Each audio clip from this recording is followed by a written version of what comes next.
I knew something was off when I walked into the break room and found my favorite mug, my Do I Look Like I Care? Mug, cracked in two and stuffed in the trash like a murder victim someone wanted to bury without a funeral. That mug had survived 2 office remodels, 3 CFOs, and 1 small kitchen fire, but apparently not Kaitlyn. New HR head, fresh off her LinkedIn rebranding spree, with her acrylic nails clicking like a metronome of impending doom. She called me Marla with the legacy knowledge like it was a slur.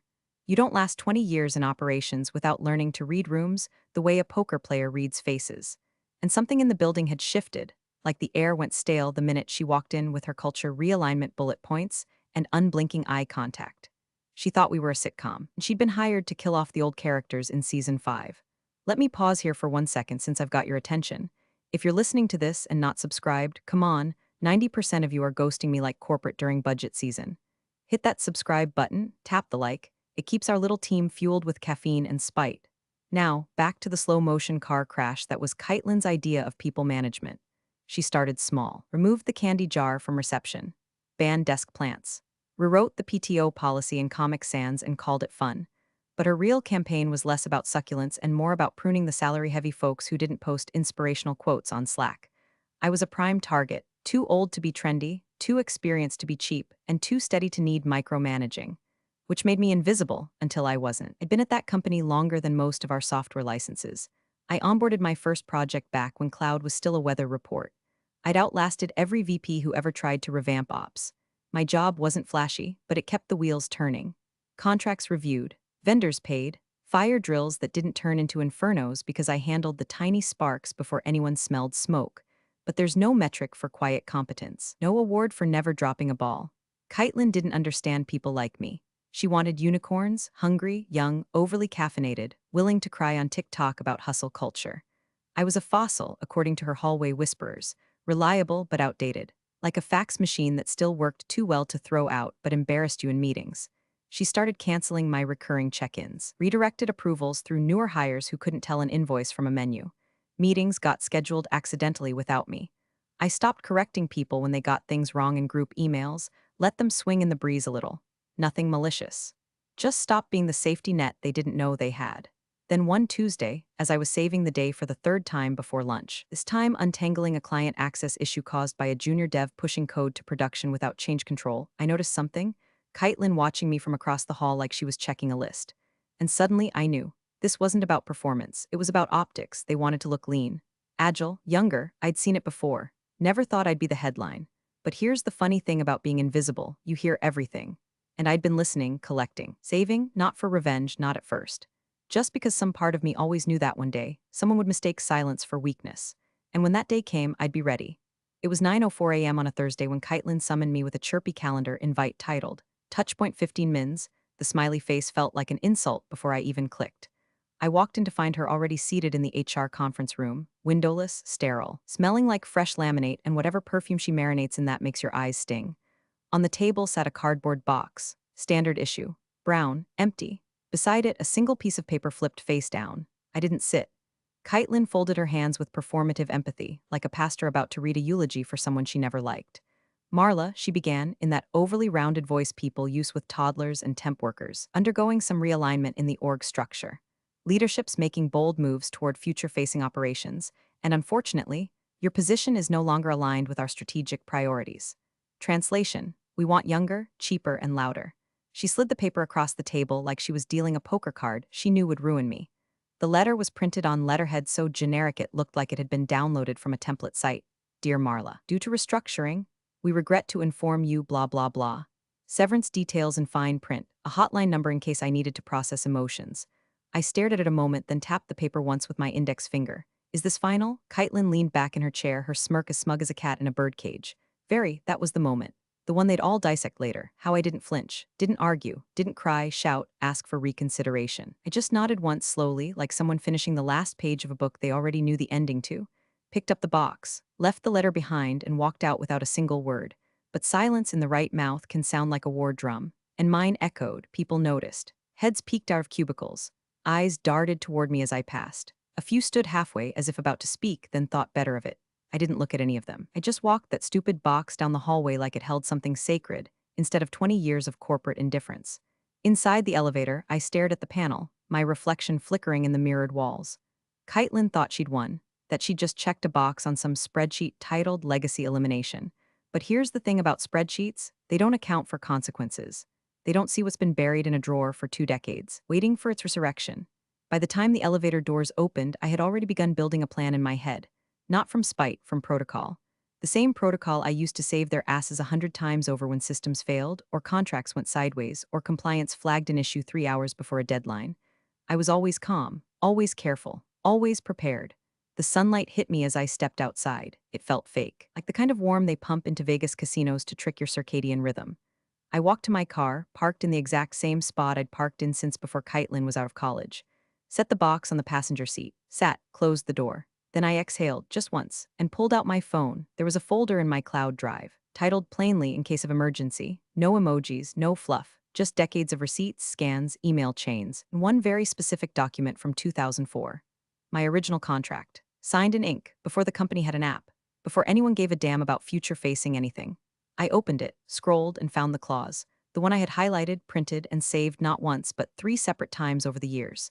Because I knew someday, someone younger and dumber would think they could erase me without reading the fine print. The air in the car was still thick with that artificial lemon scent from the air freshener I kept meaning to replace.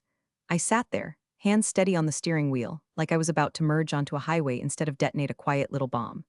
The box was next to me on the seat, its weight disproportionate to what it held, one stapler, a photo of my dog in a Halloween costume, a dried-out highlighter, and a USB I hadn't used since the Bush administration. Still, it felt heavier than most things I'd carried out of that building. Maybe because it wasn't the weight of things, but of endings. I didn't cry, I didn't shake. I just reached into my purse, pulled out my tablet, and tapped in the password I hadn't changed in 17 years. The name of my first boss and the code of the old copier that jammed every Monday. Muscle memory did the rest. Dropbox, folder, in case of emergency. There it was, the file. Employment Contract 2004, MHPDF, the clause lived on page 17. I remembered it like a birth date, buried under legalese, wrapped in company jargon, but real. It had taken 3 meetings and one very irritated junior attorney back then to get it added. This is excessive, he'd said. Nobody gets terminated after 15 years without warning. I'd smiled and said, good. Then it won't cost you anything. I scrolled to the line that mattered. In the event of involuntary termination after 15 years of continuous service, all remaining equity shall vest immediately at market value on date of termination. Simple, elegant, brutal, 15 years. I'd given them 20. And the current market value? Let's just say the company's stock had gone from startup gamble to CNBC darling over the last 5 years. We were soaring, which meant so was my equity. Most of it unvested by design, until now. I composed the email to James, my lawyer of 15 years. The subject line, need you to read this carefully, terminated today. No caps, no panic, just the file attached in a single sentence, see page 17. Termination was today at 9:07 a.m. Let me know next steps. Click, send. Then I set the tablet down, leaned back, and waited. The sky outside had gone flat gray, like the world was holding its breath with me. Exactly 7 minutes later, my tablet chimed. New email. Subject, need you to read this carefully, terminated today, and the first words made me smile in a way I hadn't all week. Well, well, well. He'd attached the contract again, highlighted, annotated, legal citations included for flavor, and copied both the general counsel's office and the CFO's assistant, since Kaitlyn's contact was conveniently absent from the public org chart. His message, short and deadly. Dear Marla, as per the attached original contract, still in effect, legally binding, and now actionable, your involuntary termination as of 9:07 a.m. today activates Clause 17(b), triggering immediate acceleration of all unvested equity. Given current share prices, estimated payout exceeds $10.2 m. Please advise if they request negotiation. Best, James, and right below that the recipient list. They'd all seen it now, no fanfare, no vengeance speech, just clean execution. I didn't feel powerful, I felt precise. They'd swung the axe, I'd built the floorboards out of steel, and now they were falling through it. My phone rang before I even left the parking lot, not a text, not an email, a call. Caller ID, Richard Heller, CFO. He and I had maybe spoken 4 times in as many years. The kind of man who spoke in acronyms and budget cycles, always with one AirPod in and eyes on something more important than you. But now his name was lighting up my screen like a flare gun, and something about that made me laugh, quietly, bitterly. I let it ring twice before answering. Didn't rush, didn't clear my throat. Marla, he said, and I could hear the panic in the edges of his voice like someone trying to whisper scream in a movie theater. Did you authorize that email from your lawyer? I didn't answer immediately. I wanted him to sit with the question. I rolled my window halfway down, let the wind in. I didn't authorize anything, I said. I forwarded a document. He replied. But this clause, this payout, it wasn't flagged during your offboarding. We didn't budget for this, not this quarter. Not ever. I could practically hear him clicking through spreadsheets in his mind, watching numbers bleed red. That sounds like an internal issue, I replied flatly. There was a pause. I could hear muffled voices in the background, someone saying retroactive clause, another muttering what year was it signed. It sounded like a poker table where someone just realized they'd bet the company car on a pair of sevens. We need to talk through options, he tried, softer now. Maybe renegotiate. I'm sure you're reasonable. I didn't answer. I hung up, not because I was angry, because I didn't owe them air anymore. Within 10 minutes, I was getting alerts, LinkedIn views spiking, my name climbing the internal Slack feed under #finance updates, and 2 accidental BCCs from someone in compliance trying to verify if I had digitally signed anything more recent than 2004. I hadn't, on purpose. Then came the texts. Alex SR. DevOps, wait, they fired you? Melissa, legal of all people, you okay? Can't believe this. Thought you had ironclad status. Eddie Facilities, bless him. I just saw Kaitlyn run past my office like she was late for the Hunger Games. That about you? I didn't answer any of them. I just turned off the ringer and drove home with the windows down, the wind threading through my hair. My stupid cardboard box in the back seat rattling with every bump like it was clapping sarcastically. Back in my kitchen, I poured myself coffee, decaf, because my body doesn't do adrenaline anymore without a price, and sat at the table, tablet open, watching the email chain grow like a vine of corporate rot. Legal replied, predictably, trying to dismiss the clause as non-standard language. My lawyer responded by citing 3 precedent cases from the last 5 years and attached a notarized copy of the original signature page. Then HR tried to claim it had been superseded by ongoing performance reviews. We attached their own onboarding documentation from the last software switch, which showed no such thing. Kaitlyn's digital signature, approving the termination, was timestamped just 50 minutes before my meeting. That alone would cost them more than her salary. From where I sat, it all unfolded like a security camera on mute, frantic motion but no sound. No one spoke to me directly anymore. I was no longer a person. I was a line item, a fire, a cautionary tale waiting to go viral if they blinked wrong. They didn't understand what they'd done. Not just to me, but to themselves. Because while they were scrambling to find a way out, I was already watching the walls shift. Vendors stalling, payment approvals held up, a client emailing to say they hadn't received onboarding docs for a new integration, and somewhere in the background, a project tracker blinking yellow on a system I used to maintain solo. It wasn't sabotage, it was gravity. You pull the wrong beam out of a building, the creak you hear next isn't vengeance, it's structure, collapsing. By Friday morning, less than 48 hours after Kaitlyn boxed me out like yesterday's office daker, the systems began to shudder. It started with a payment freeze. Vendor invoice batch #11294A didn't go through. Then #11295B bounced back with an error. Missing compliance ID. I know because Dana from Accounts Payable texted me at 7:14 a.m. with a screenshot and a simple "Did you archive the backend on these?" No, I didn't. But no one else knew how to renew the tokens embedded in the payment workflows, the ones I'd manually patched 3 quarters ago when the procurement API bugged out during a holiday release. Those tokens expired at midnight on the last day of each fiscal month. It was now August 1st. By noon, 2 client accounts had flagged our team for failure to provide contractual documentation with an SLA. That was code for, "Hey, where's the thing we paid you for?" That documentation lived in a shared drive that I maintained. I had labeled everything with idiot-proof tags, but Kaitlyn had removed my access before IT could archive my shared folders. Now half of those directories were 404 errors, or jumbled into the recycle bin by someone named Brad Intern. But it wasn't just technical rot setting in. At 2:07 p.m., a junior analyst, Nico, barely out of undergrad, forwarded a file to internal legal with the subject line. "Is this real? The attachment?" A compliance risk report I'd written last year, flagged urgent, detailed an employee classification discrepancy. Dozens of full-time workers labeled as 1,099 contractors to dodge benefits, at HR's own request. The report had been read, marked as reviewed no action, and buried by, you guessed it, Kaitlyn. And now Nico, poor sweet Nico, had stumbled upon it while running an audit trail on onboarding inconsistencies. Because Kaitlyn, in her infinite wisdom, tasked the interns with learning systems through deep dives. Well, he dove and hit the mines. My lawyer James called me that evening. No emails, just voice. "You could leak it," he said, tone smooth like he was suggesting tea instead of nuclear escalation. "But I recommend we let them sweat. Every day that passes with that payout on the books and no resolution puts more pressure on the board. They'll catch up. Let it simmer." I didn't say much, just listened, watching the email count tick up in my inbox. Former coworkers checking in, some asking questions, others just sending emojis, bombs, popcorn, flames. People I hadn't heard from in years were suddenly so sorry to hear and shocked and didn't see it coming. No one ever does. That's the point of silent scaffolding. You only notice it once it's gone. I hadn't opened LinkedIn in months. I did now. 173 connection requests, 9 recruiters, 3 just checking in messages from people who'd once tried to edge me out of a promotion. And Kaitlyn? She'd gone radio silent, probably tucked in a war room somewhere with legal, trying to invent a time machine or a clause that could save her from the glacier slowly sliding toward her desk. But nothing could outrun the paperwork. The equity clause was airtight. Her signature was time-stamped. And the misclassification report, that was now a legal landmine buried in a system I'd built, and they'd forgotten to map. I made tea, sat by the window, watched the late summer light bend across my lawn. They thought I was done, but I had just begun. It was Sunday morning when Kaitlyn finally caved. She called at 8:32 a.m., voice thick with that forced cheeriness corporate folks use when they know they've stepped in it but still think a smiley tone can mop it up. Hi, Marla. Just wanted to reach out personally, she began, stretching the word personally like a yoga band about to snap. We really value everything you've contributed to the company, and I'd love to offer a little goodwill gesture, just to help ease the transition. Translation: we're desperate and hoping you'll settle cheap.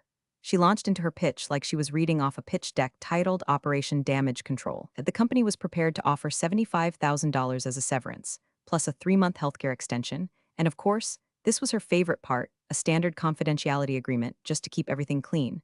That NDA was doing a lot of heavy lifting in her mind. I let her talk. Let her rehearse the lines legal probably fed her. Let her believe, for exactly 2 minutes and 42 seconds, that this was her olive branch moment, her triumphant save. Then I opened my email, found the last thread from James, my lawyer, and hit forward.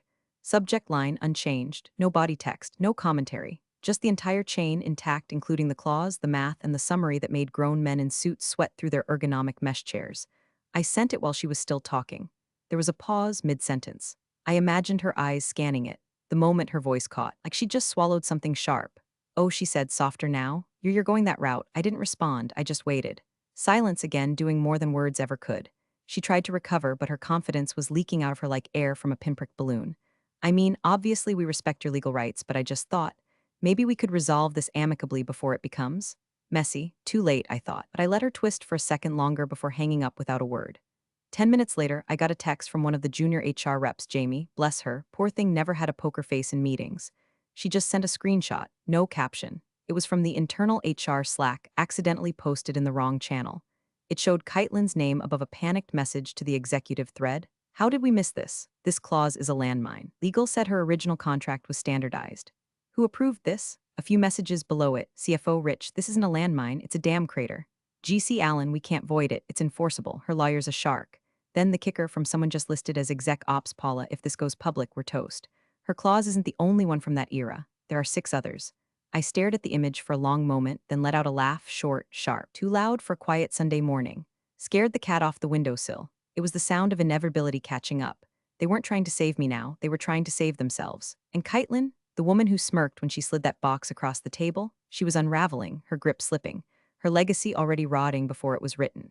I brewed another cup of tea, watched the Slack screenshot again like it was an Oscar-nominated short film. There was a storm coming, not from me. I didn't need to swing. I just had to hold the line and let gravity do its work.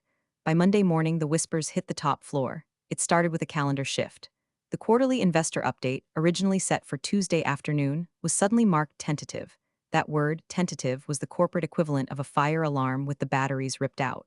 No explanation, just a quiet rearranging of chairs on a ship they all pretended wasn't sinking. I knew because someone in executive scheduling forwarded it to an old internal distro list I was still on. A mistake, I'm sure, or maybe not. Later that day, James texted me a single line. They've escalated to the board. Your clause came up in audit. My clause. Funny how a forgotten paragraph in an ink-smudged contract became a $10 million fracture line. But it wasn't just about the payout anymore. It was what that clause meant. If I had one, who else did? Suddenly, the thing they thought was a one-off oversight became a legal landmine field. And Kaitlyn had been the one to walk across it in heels, all because she wanted to impress someone with a spreadsheet and a body count. Inside the building, panic mutated into paranoia. I didn't have access anymore, of course, but that didn't stop the texts. Tanya, Corporate Affairs? 3 VPs just requested HR polls from 2003-2008 hires. You started something. David, IT. Is it true your clause wasn't renegotiated? Asking for friend, a friend with stock options. Monica, legal, now whispering. Some of the old guard are reviewing contracts. Word is you weren't the only one with accelerated vesting buried in legalese. I didn't reply to any of them. I didn't need to. What they were feeling now wasn't fear of me. It was fear of precedent. My silence became its own echo chamber. No interviews, no press, not even a social post. Just the knowledge that somewhere out there, the woman they called a relic, the one who left without a fight, was still watching, still waiting. And now they were doing my work for me, digging up the past with pale faces and trembling hands. The board convened on Wednesday behind closed doors. I imagine there was a PowerPoint. Probably some poor analyst stammering through a worst-case slide that showed my name in bold red and a line item labeled unaccounted equity liability $10,250,000, plus a bullet point that reads something like potential for cascade if similar clauses exist, because I wasn't just a glitch. I was proof that the old contracts mattered, that someone had seen the storm coming decades ago and built a lifeboat while everyone else was busy chasing buzzwords. Even more poetic, my clause had never been secret. It was there the whole time. They just stopped reading. Assumed tenure meant softness, that loyalty could be trimmed like fat. Now they knew better. Kaitlyn, for all her smug bravado, had gone quiet. The Slack channels I used to monitor were silent. No culture spotlights, no HR highlights, just a vacuum where her voice used to live. She wasn't the heroine of her own reorg story anymore. I was, not because I wanted the spotlight, but because I'd become the warning label no one wanted to read until the product exploded.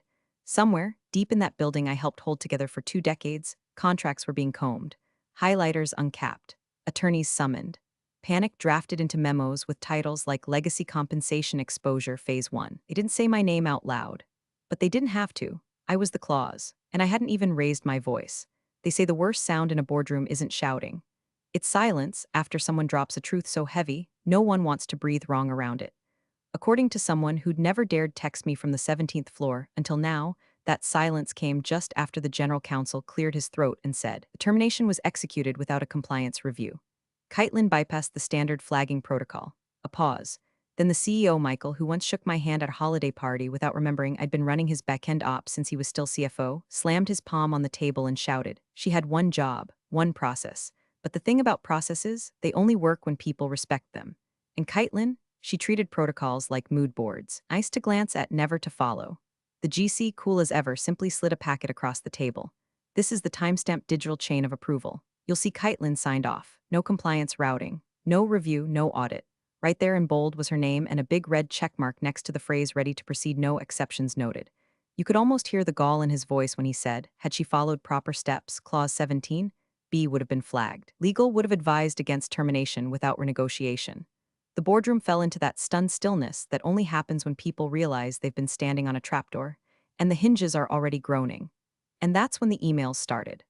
A partner firm, our second largest contract, sent a thinly veiled message expressing concern over recent personnel instability and lack of institutional continuity. Translation: we know you fired the glue holding this circus together, and now we don't trust your hands on the wheel. Investors caught wind almost instantly. One even posted in a shareholder forum, asking if the operational liabilities reported this quarter had anything to do with the sudden offboarding of the head of compliance architecture. Another flat out asked if the company was hiding severance-related expenses in its deferred cost reports. The cracks were no longer internal, they were public. And me? I was making chicken salad when James called again. They're scrambling, he said, amusement barely concealed. Board is furious. Kaitlyn's on thin ice, CEOs trying to frame it as an isolated HR mistake. But the documents don't lie. Your clause was in plain sight. Their own onboarding archive confirms it. I didn't say anything for a second. Just listened to the sizzling of the pan, tick of the gas stove. They're drafting an amended settlement proposal, he continued. I'll forward it when it lands. They trying to quiet it down, they're offering double, and waiving the NDA request, just to avoid the optics. Of course they were, because the silence that once empowered them now threatened them. It wasn't just about me anymore, it was about what I represented, the cost of arrogance, price of underestimating the people who remember where the fuse box is hidden. No press release was issued, no apology made, but the shift was real. An internal memo went out to department heads. All terminations above pay grade level 9 now required board-side compliance review. Kaitlyn's name wasn't mentioned, but everyone knew. I'd become the ghost in the hallways, the clause in the contract. The lesson etched into process docs and emergency playbooks, all without lifting a single finger in retaliation. I didn't destroy them. I just let them walk straight into their own trap, blueprint in hand. The call came on a Wednesday, just before sunset. One of those golden hour moments where everything looks cinematic, sharp, and meaningful, like the final scenes already rolling whether you're ready or not. James answered first. I put him on speaker. We didn't bother with pleasantries. It was Richard, the CFO. His voice was quieter this time, Less of the bark, more of the breath. We've come to a resolution, he said, like the sentence hurt to say. He outlined the terms, double the original payout, full accelerated equity as previously established, and most notably no NDA. That's not typical, James replied coolly. It's strategic, Richard muttered. The board agreed it's cleaner this way, no gag order, no lawsuit, just closure. I could imagine them around that table, forced to admit defeat. Not because I screamed, not because I tweeted, but because I read the fine print better than they did. Kaitlyn resigned that morning. Not announced, just disappeared from the org chart like she'd never existed. Her exit was handled with a sterile thank you for your contributions email blast signed by someone in operations who'd never met her. I doubt she packed her own box. I told James to give them the go-ahead. Emailed over my acceptance, signed, time-stamped final, and just like that the war ended with a signature. Mine. I stared at the screen for a moment after. No victory dance, no champagne, just silence, heavy, full, enough. I opened my old work inbox one last time, my access reinstated for 24 hours to transition files, though we all knew there was nothing left to transition. Most of my systems had already outlived the people who fired me. I typed one email, simple, clean. Subject, final note to ops team, finance, support, legal, and the few brave souls in compliance take care of the place. I won't be watching, but someone will. I hit send, then logged out, for good. Outside, the air had shifted. Leaves skittered across the pavement, brittle and sharp underfoot. The trees had turned without anyone noticing, like they always do, quiet, unstoppable, golden. I walked out into it. Contract sealed, payout secured, legacy intact. My badge was still in my pocket. I could have dropped it in the return bin by the reception desk, but I didn't. I kept walking. Past the building. Past the front lot where new hires still parked crooked. Past the space where my name had once been printed on a little plastic placard nobody dusted. As I crossed the street, my phone lit up. 17 unread messages, media inquiries, headhunters, 2 investor types asking if I'd be open to consulting on operational architecture for scale phase orgs. One even called me the compliance oracle. I turned the screen over, let the messages keep piling up. I didn't need to respond, because in the end, I didn't raise my voice. I just raised the cost of underestimating me, and they paid in full. You're the real MVPs of the office jungle. Thanks for watching. Smash that subscribe button, or the coffee pot might just forget your next brew.